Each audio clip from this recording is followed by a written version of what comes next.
What fictional character do you feel bad for the most? Any character that loses their glees, then while they are crawling on the ground looking for them, the glees get broken. I have no idea why, but that moment always makes me feel worse than most other things. The Twilight Zone episode Time Enough at Last. I felt that crunch.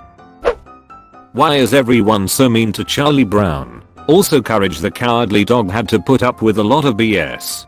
I think about this every time I watch the Christmas special. No one sent him a Christmas card. Everyone focuses more on commercial gain than what Christmas is actually about. He was offered the role of director for the annual Christmas play, only to have everyone ignore his directions and change the script to include pointless things like a Christmas queen.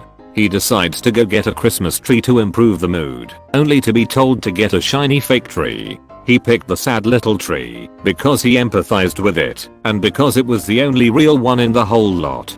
He brought it back and was criticized. They said he couldn't follow basic instructions. The line that sticks with me most is when a random girl calls him hopeless. Completely hopeless. In frustration, he leaves with the tree. All of those kids, and even Snoopy, laughed at him and rejected him. Sure, they try and make up for it at the end, but at the end of the day they changed very little as people, if at all. They'll wake up the next day and be exactly the same people. The Halloween special was made after the Christmas special and involves Charlie getting rocks instead of candy when he went trick-or-treating. For every house he went to, every house, Linus was the only one who showed any empathy to him throughout the special, and even he's in to Charlie Brown at times. All of these kids are little chiz-tins. Charlie Brown was noticeably depressed throughout the entire special, and they barely cared. In fact, they made it even worse. I love that special, but I hate those kids. The girl squirrel from the Sword in the Stone animated film. If you haven't seen it, the protagonist Arthur gets magically turned into a squirrel and a girl squirrel falls in love with him. When Arthur got turned back into a human and left her all heartbroken and crying, it genuinely upset me. As a young kid, it was one of my first experiences of feeling real pity, and it's stuck with me ever since. It wouldn't have hit as hard if Malin didn't note that they pick a mate for life. So a little boy's training lesson left that girl squirrel to be heartbroken for the rest of her life. The kid's like 12. How long do squirrels live anyway? Get the hell back in that tree and live a happy life with that girl squirrel, damn it. King of England can wait a few years. The little match girl. She is homeless, starving, freezing, and lonely. Then she dies. My mom thought that it was too sad, so when she would tell me this story she'd change the ending and tell that just as her last match was about to go out, a woman saw the girl, took her home, gave her a nice bath and a room, and adopted her. Years later, when I was old enough, she told me the actual ending and that she had changed it on purpose. Goofy. I'm sure anyone around 30 or so who has seen the Goofy movie understands exactly what I mean. Oof. Yep, that was rough. He just wanted to spend time with Maximum. Fermi. I always feel bad for him when I rewatch the LOTR trilogy for the umpteenth time, the extended edition to boot, which tells more of Fermi's story. Yes, I wish that. Cuts like a knife, man, it's horrible. All the kids that go to Hogwarts when HP went there. Chiz, man. I'm just trying to create a potion that will make broccoli taste like chocolate. Now I gotta fight a war with giant snakes, racist wizards, and chiz. Hey, I got put in Slytherin against my will by a talking hat, kept my head down, studied hard, and somehow I got classified as a war criminal at the age of 14. I felt bad for Jerry from Parks and Rec until it was revealed he has a ma with Rick and a hot wife. My favorite recurring gag on that show is that Jerry loves his job and loves his cowhawkers and has a wonderful life with a wonderful family. No matter what anyone does, he's the happiest person on the show. Eggs, bacon, and toast. Any citizen in the same city as a superhero. At some point, that chiz has to get old. Honey, an evil villain is going to release toxic gas at 5 PM. If Pickleman doesn't surrender himself. Are the gas masks in the kitchen cabinet or in the RV? Edited to at, I legit pulled Pickleman out of Mire and didn't know it was a real thing. Sorry for the unintentional reference. God, can you imagine the car insurance rates? Your deductible doesn't cover being stepped on by the Hulk. This is the third time this year you've claimed your car was used as a projectile weapon by Superman. Maybe park in a different lot. Anyway, your rates are going up again. Not to mention 8-month waiting list for windshield replacements. Well, if Dr. Doom had announced this was going to happen, we could have stocked up. The cabbage cart guy. It's all a ploy by the Lettuce Association of Basing Say. Butters, this poor kid is always manipulated by his friends and grounded for everything. Butters, you're grounded. That line always makes me laugh, but also feel so bad for him. I always felt bad for poor old Edward Scissorhands. His pop died before giving him real hands, and then he became a sex target for countless rappy middle-aged women. John Coffey from the Green Mile. Him and Edward Delacroix too. The one who talked to mice, but the butt of a young guard thought it would be funny not to wet the sponge. A word. Major Harry Potter spoilers. George Weasley. I honestly believe that killing off just one of the Weasley twins, killing both. Thinking about it, definitely, they were inseparable. I can imagine every time he comes up with a joke that his brother isn't there to deliver the punk line for, his heart will sink. And knowing the Weasley twins, that will be constant. Klaus from the Umbrella Academy literally gets kidnapped and tortured for like 2 days without any of his siblings noticing. Also brought up seeing dead people, which would obviously screw up any child. Was locked in a cemetery for hours, etc. No one really cared about him and just saw him as this stoner and cold and see the whole time, has basically calling out for help. Also Dave. Yeah, really felt for him when he started to finally control his power, only for the rest of them to not believe him. I think we've all felt the hopelessness of not being believed at some point in our lives. Jack's friend in Titanic. Imagine, you sneak onto a world-class cruise with your best friend in the whole world, only for him to completely ignore you for a mediocre girl, only for you to ducking die when the ship sinks. All these years ABD countless rewatches, and I never considered what happened to him. Uncle Iroh. Compared to other fictional characters, he didn't go through that much, but damn, they make his pain feel so intense. Loses his son, and then gets shamed for quitting because of it. I think in a way though, has very inspiring. What do you do when you lose everything? Do you write off the rest of your life, or do you find new purpose? Rickety Cricket. The episode he fell in love with the dog killed me. Doofenshmirtz. Dude got left for a whale. All the clone troopers. I feel so bad for them. They were just used by the Republic and then just thrown away after the Clone Wars.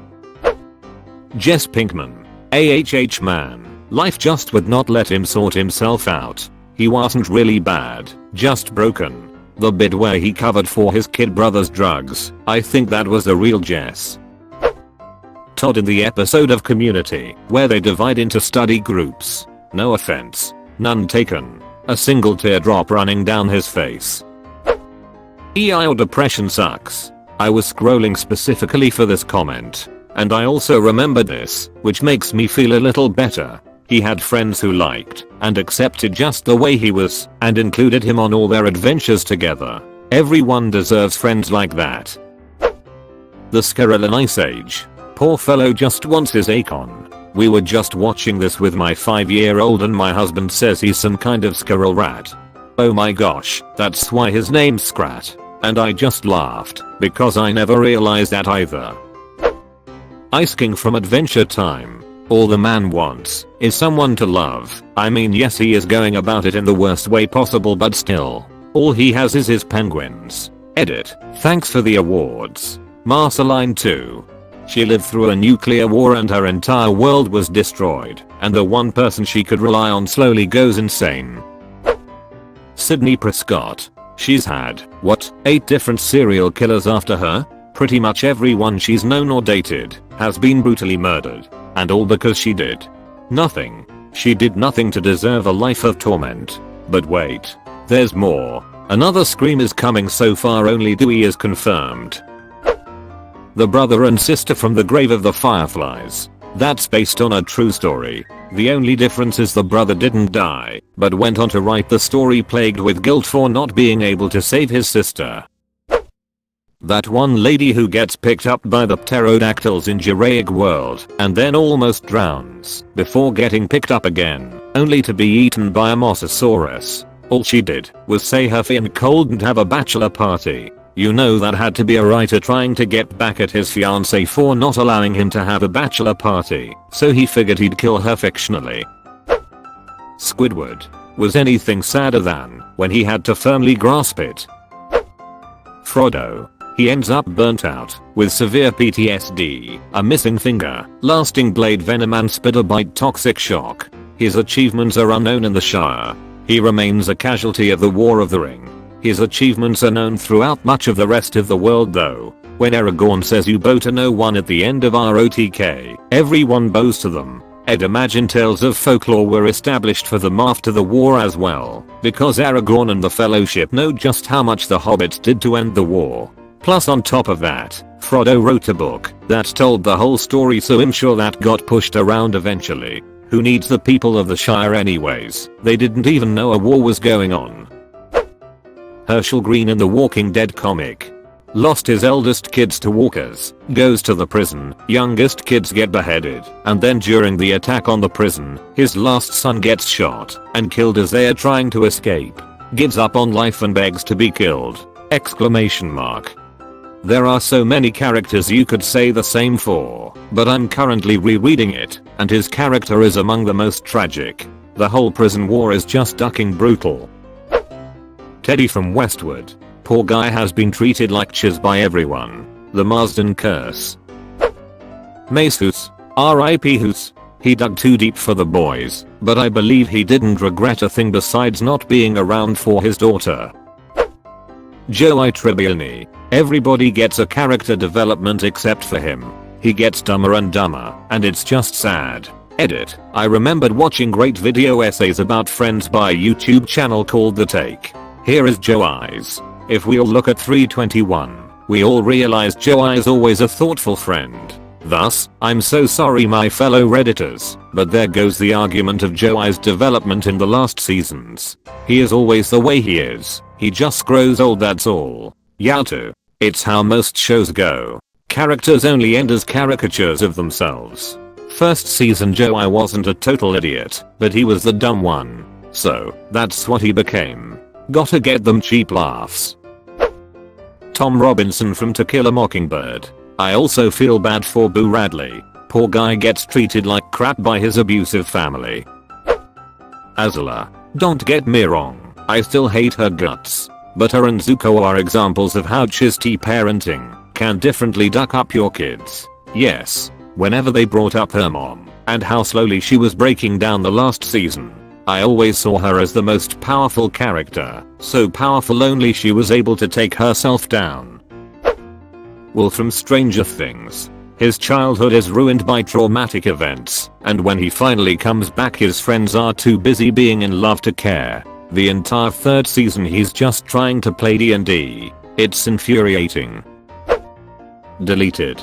As a kid I always played Luigi and never Mario simply for the fact that I felt bad for him and wanted to prove to him that not everyone hated him. Kids are weird, man.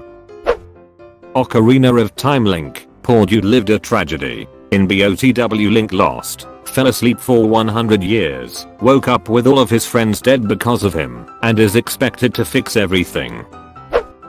Woodhouse the butler from Archer. Treated like chiz throughout the whole series by pretty much everyone. Missed out on his last chance to see his brother because of his a-hole boss. Reduced to living in an empty pool. Used as an online prostitute. Then died off screen a penniless and unloved heroin addict. I need you to go buy sand. I don't know if they grade it, but course.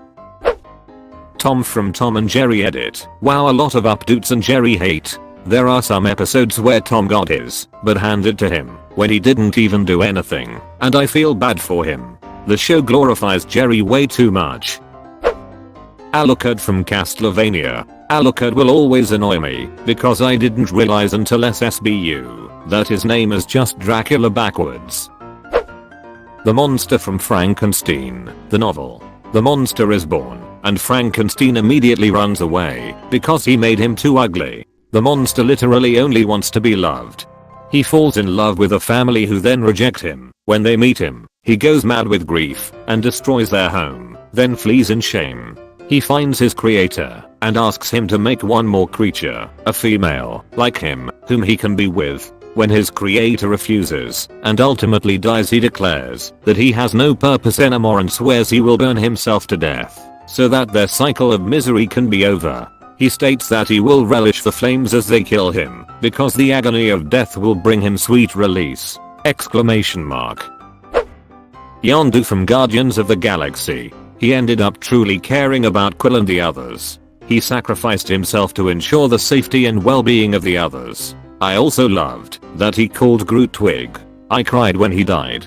His bonding with Rocket really got me. GOTG2 had some fantastic character development not often seen in sequels. Deleted. I also feel really bad for Jack, and in turn, John and Abigail as well. Jack must have felt so crushed to lose his father and his mother so brutally and suddenly. That sort of trauma would have messed him up real bad and set him up in a violent path of vengeance that he might never have come back from. And despite John and Abigail's efforts to let go of their previous life of murdering and stealing in order to provide their son a better life, that is all undone by some assholes from their past who indirectly caused him to become the very thing his parents hoped he wouldn't become. It's depressing really. Sirius Black. Born into a psycho-supremacist family, accused of ratting out his BFF, rots in Azkaban for 12 years. For a crime he didn't commit, goes on the run, and dies a wanted criminal. Damn. Gif. Stand in that hole, so I look taller. Mrs. Everdeen from the Hunger Games. She loses her husband in a mine explosion. Then almost loses Katniss in the Hunger Games twice, and then Prim dies another explosion. She was already broken after her husband, and was barely starting to recover, but that last blow really must have hurt her. I can't remember if the book clarified on that. Really mostly any second-born child of a royal family. Cause the first one this is my heir, they shall inherit the throne. And the second one it's like oh, and this Bob.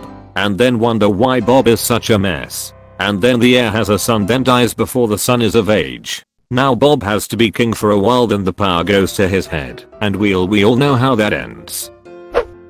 Thomas from the Maze Runner series of novels. That kid is put through a ridiculous amount of emotional and physical trauma, only to have everything he's ever done be destroyed by himself. And then there's poor Chuck. He literally just wanted to be happy and didn't do anything to hurt anyone. The beginning of the Fever Code seriously made me feel for Thomas though too.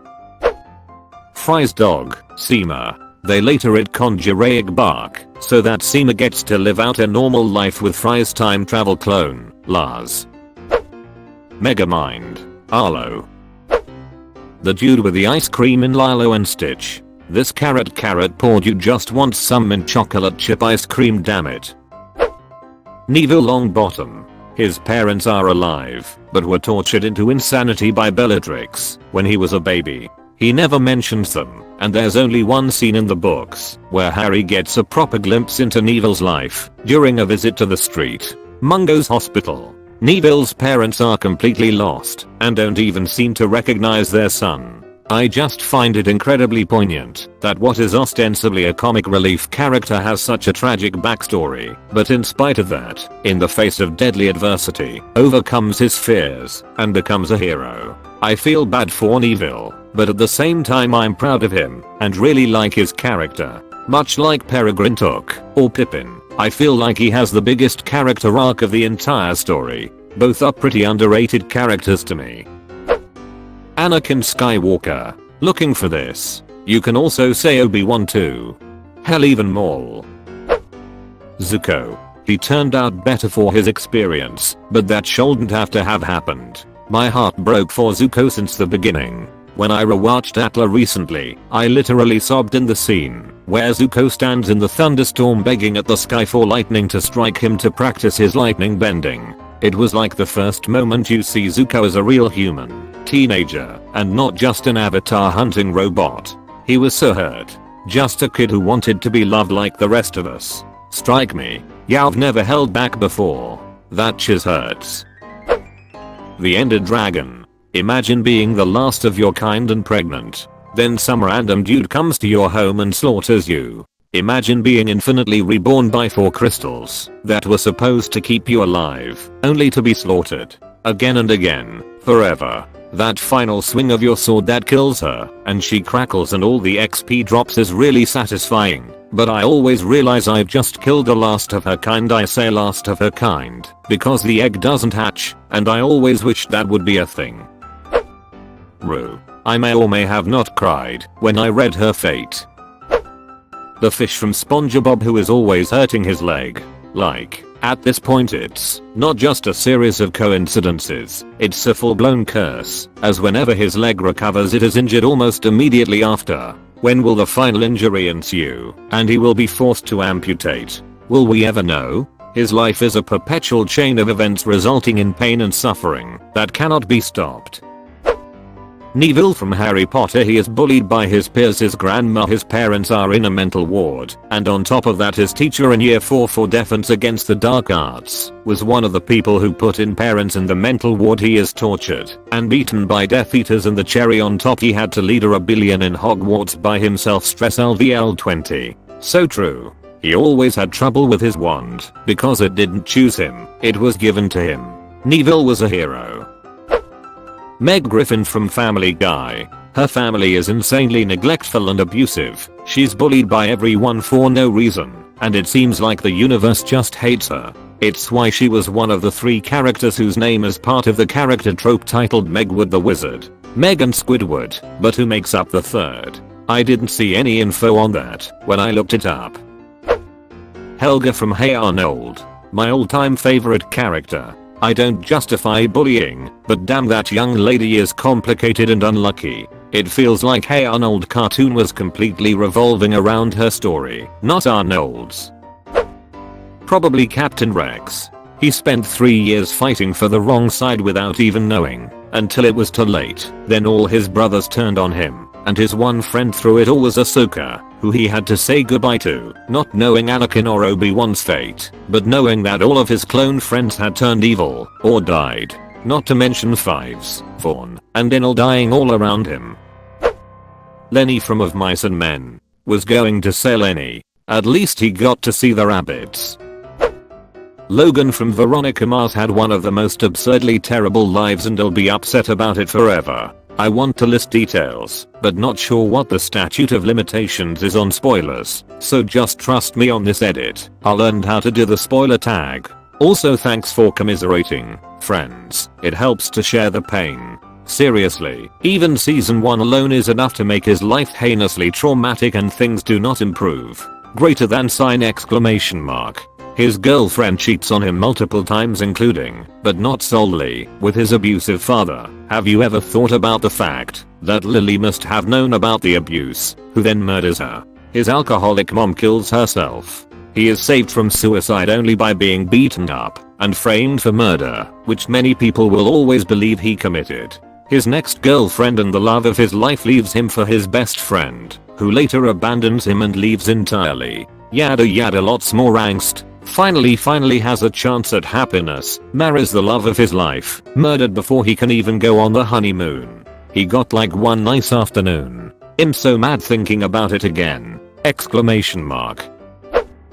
Fitz and Simmons from Marvel's Agents of S.H.I.E.L.D. They always seem to be dealt a bad hand during their lives as S.H.I.E.L.D. agents. I mean, across 6 seasons they've both been chucked into an ocean by a guy they thought was their friend. Simmons has been stranded on an alien planet. Fitz has suffered a brain injury and faced the mental trauma of the pain he committed in a simulation when the computer rewrote his life to be an evil Hydra, basically an artsy doctor, which led to a complete mental breakdown where he started envisioning the Hydra version of himself from the simulation, and they've both spent significant portions of time grieving over people/each other who they thought were dead. You forgot that Fitz died, and then Simmons had to cross the galaxy in order to find him, his other self, due to time travel.